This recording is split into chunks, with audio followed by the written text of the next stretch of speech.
What a beautiful day! The sun is out, the sky is blue, and today I'm making an engaging, informative video about myself. Said no one, ever.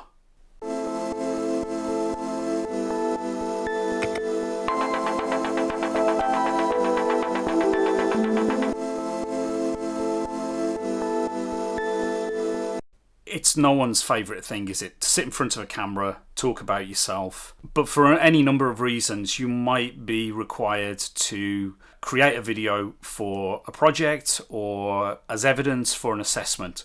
So there are some basic tips that you can follow to get the best quality out of your phone or your laptop and to make the video as accessible and easygoing on your audience as possible. So I'm going to grow my hair and tell you all about it.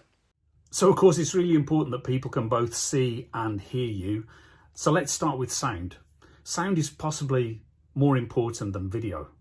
People are very forgiving of poor quality video, but not of poor quality sound. If they can't hear you, then it serves no purpose whatsoever.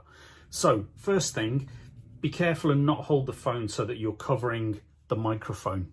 Modern phones have pretty good quality microphones built in, but the closer you are to them, the better they will work. Beyond that, it's just about finding a nice quiet space. Ambient background noise is perfectly fine as long as we can hear you clearly, but be aware of anything in the background that might be distracting.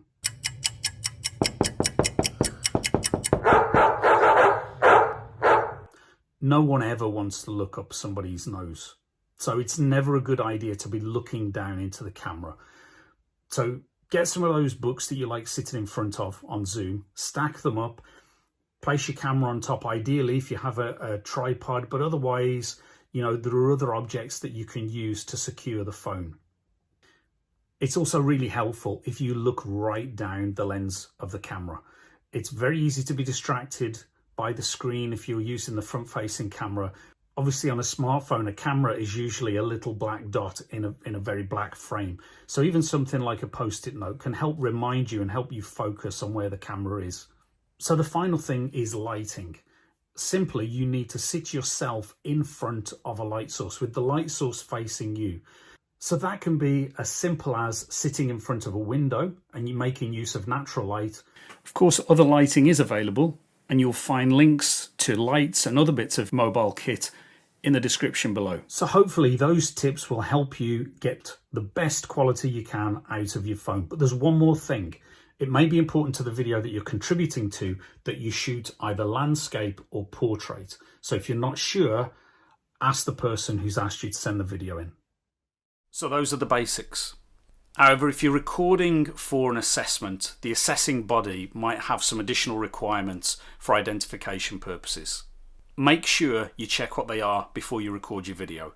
However, they're likely to include list your name, the assessment title, and the date associated with the assignment, and make sure that you're clearly visible on screen throughout the entire task. In some cases, this may not be straightforward, so be sure and get guidance from whomever is requesting the video and be clear on what the requirements are.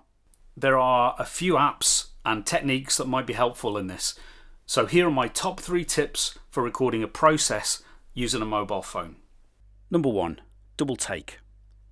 Double Take by Filmic Pro enables phones with multiple cameras to capture 2 shots simultaneously.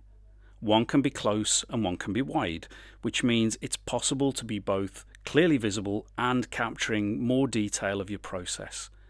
Alternatively, you could use 2 cameras to achieve the same outcome. Number 2, time-lapse. Time-lapse is perfect for condensing processes that in real time are too long to show in full. Your phone's camera will probably have a fully automated time-lapse function. However, there are third-party apps that allow manual control of intervals between frames. You'll find examples listed in the text below this video. A good rule of thumb would be to shoot 1 frame every half a second if the process is 3 minutes or less. Any processes that take longer than 3 minutes in real time can be shot at 1 second intervals. If the process is 15 minutes or more, you may want to go to 2 second intervals. It's really best to experiment. Third and final tip.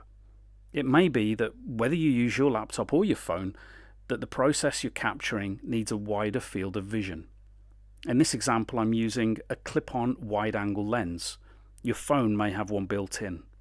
120 degrees is classed as super wide and gives you a much wider field of vision, but will distort the image to some extent, particularly around the edges of the frame.